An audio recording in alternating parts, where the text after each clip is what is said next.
Hey, this is Joseph from AustralianChess. I'm going to be playing a game on chesscom, and I'll share my thoughts as I do that. So I'll play a computer, and let's play. Let's just play a beginner. I'll start here.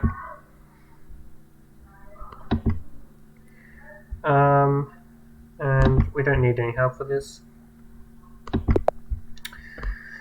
So I'm just going to take my time as I play. I'll start with e4, and really what I'm aiming to get out of this video is to explain my thoughts as I go, which is hopefully going to be helpful for you, but also helpful for me, because I want to teach myself to think more concretely about why I make the moves that I do. So I'll start with e4, one of the most common openings in chess. One of the most common opening moves, that is. And it does a couple of things. It opens up the bishop, opens up the queen,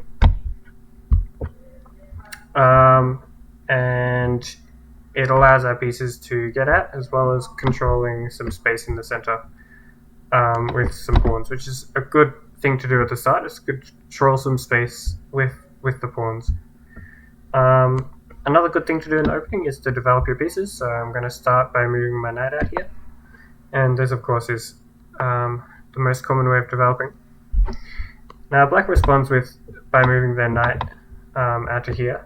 The most common move for black is actually to play the knight over to here, which does a couple of things. Firstly, it develops a minor piece, which is a good thing to do, but secondly, it defends his pawn. Because when I played knight to f3, I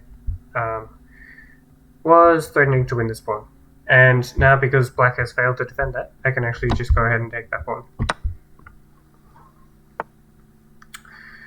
Alright, so black has now played a good move, queen to e7. It's a good move because it attacks the knight, and if the knight moves anywhere, then black can take this pawn. So now I actually have to think a bit about what to do here. My instinct is to play a move like d4. The idea being, if black takes, then I can take back, and it's a trade, a queen for a knight. So that's good for white. However, the problem with d4 is that black can play a move like d6, forcing the knight to move. Let's say I move back here, and then black can take this pawn. However, that's still probably the best that I can hope for, because I need to do something about this knight. And I mean, maybe I could do queen here, but then probably black will play something like this, and then my queen will be kicked away from the defense of the knight. So that's not a good move. The other good thing about this is it does open this bishop to get out, and does also control some space in the center. Another option I have is actually just to play bishop takes knight, and then it would ruin black's pawn structure. It's not a bad idea at all. I do have an idea of sometimes going bishop here, then I'll pressure f7. And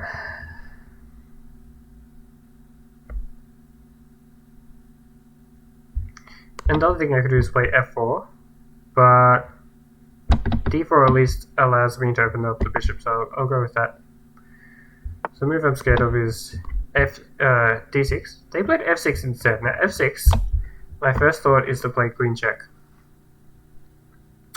And queen check is actually a very strong move here, assuming I've calculated correctly.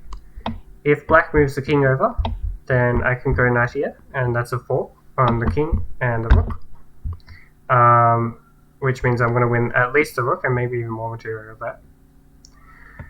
If, after queen check, black can go and block with the queen, but then I simply take it, and black cannot take back because the knight is guarding it. And finally, and this is probably what's going to happen against a real human, if I play a queen check here, then black can block with the pawn, attacking the queen. Over here, white has an intermediate move here, check. Although, funnily enough, usually in most cases this does work. I don't think it necessarily works here though. So I actually need to calculate this. So let me explain the general idea. In most cases, after I take back the pawn here, or after I take the pawn here, black can recapture with the pawn, and then I take the rook, in which case it will be an exchange, a rook for a knight. However, I just saw that after, sorry, I'll get rid of my arrows, after queen check, pawn blocks, knight takes pawn, black is not in check, and black can actually take here with check, and then, let's say I block with my bishop, black can take back with the queen. And in that position, I've actually just lost a piece for nothing. So this is a really interesting position, where I don't think this tactic actually works, unfortunately.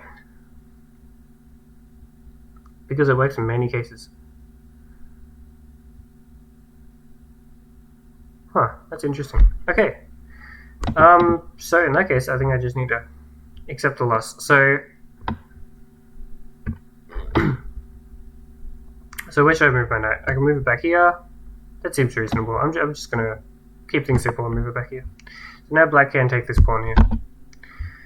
No, okay. Black plays an interesting move, knight here.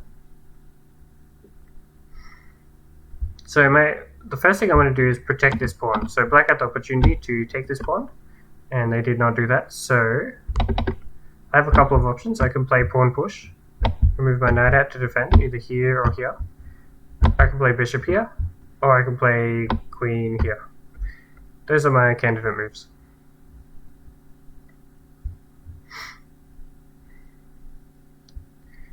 I don't really like bishop here because then it allows knight takes, although that's probably not too bad for white either. If knight here, that's probably a pretty standard move, can't go too wrong with that. At some point, I want to play a3 to kick the knight back. The other advantage of bishop here is that it allows me to castle quickly, which is pretty good. If pawn push takes and knight takes, then there's pawn push here, so that's not good. I think I will actually just go with knight here, because it gets a piece developed, controls the center, and you can't go too wrong with a move like that. Okay, so again, black plays a move that doesn't do anything. I'm actually now looking at ideas of getting my knight in, because I'm looking at this fork over here. So again, it's another fork on the king and the rook.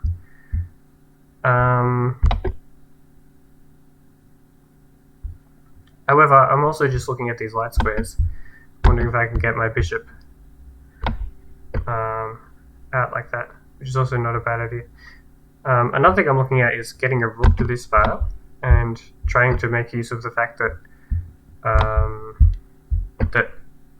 black's king and queen are all in the same file. So I'm trying to highlight here. Yep. So if I can get a rook here and then try and open things up by playing a move like e5, that could be a good option as well. So with all that in mind, I'm just going to play a developing move. Alright, that's a decent move by the opponent. So black's going for bishop here, putting pressure on here. Makes a lot of sense. I think I'll go ahead and castle. And if bishop to b7, I can meet it with rook over here, which I'm going to play anyway. Again, keeping with that same idea of getting the rook on the open file and trying to make use of the fact that black's queen and king are on the same line. Let's open it up.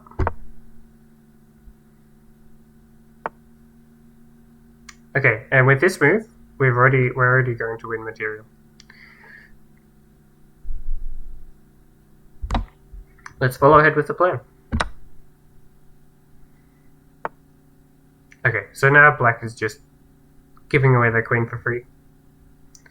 Best move is just to take it with the piece of least material. So if I take with the rook, black can recapture the rook, and then that'll be a trade. Rook for queen, which is still really good for white.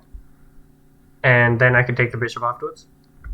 However, why not make the same move by capturing with the pawn? Because then black will win the pawn, and we've only lost the pawn there.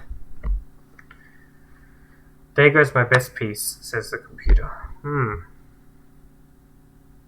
Indeed.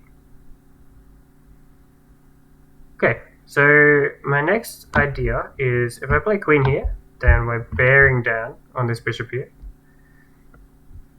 But I can play this, make the same idea. So the idea is that the rook is pinning the bishop, which means that the bishop cannot move. The bishop cannot move because if the bishop did move, then black would be in check, so that's illegal. So we call the bishop pinned here. And one thing that you can do in chess is if one of your opponent's pieces is pinned, you can put more pressure on that pinned piece by attacking it with another of your pieces. So the idea is if I play bishop takes here, black cannot take my bishop here, again because black is pinned. And so what we're doing is we're threatening to play rook takes bishop next move. So that's what I'm going to play. Okay, and black just gives away the piece for free. What do we take with? Bishop or the rook? Probably doesn't matter at all. Both going to be winning. Yeah, look, at this stage it doesn't matter.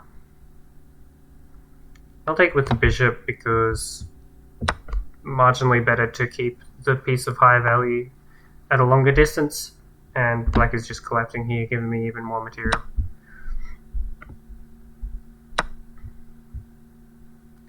Okay, there are a million ways to win here. Principal thing to do would be get my rooks on the open file. I will move my queen up in order to prepare to get my rooks on the open file, and I can do that with tempo by playing queen here because it attacks the knight in the corner. Okay, so black has two attackers here. I've got two defenders, and that means that I don't need to worry about black taking that pawn for now, which means I can just continue with my plan. My plan is to double my rooks, so that's what I'm going to do. And black has simply nothing here because they've lost all their material. Okay, I do have this check available now. Doesn't really do a whole lot at the moment. I'm literally just going to move my rook to the end. I think black is setting up for the next game. It's trying to make my life easy. Let's pile up. Alright, black takes. I'll take back. And what's the easiest win? I can take the knight. That looks pretty good. Again, anything wins here. I'm just going to take the knight. Probably not even the best move, but can't be bad. And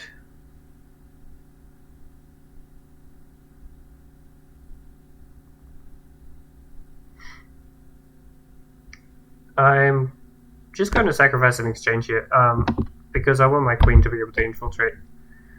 This is the weakest pawn in the position. If my queen gets here, it's really game over, and the only thing defending it is the knight, so I'm just going to chop out that knight. And now I can infiltrate. And checkmate won't be too long.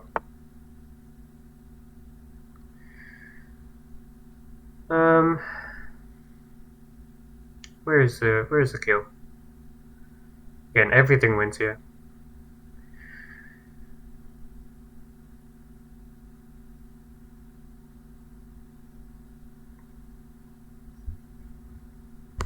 I'll just move my bishop up.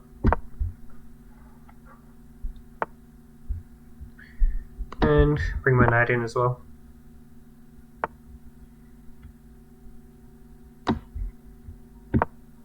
Threatening checkmate here. And there we go. Checkmate. Great. Let's quickly review. We can do game review.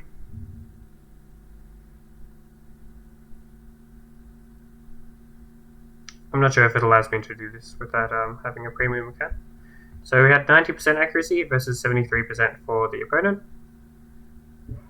0 brilliant moves, 0 great moves, and some other statistics here.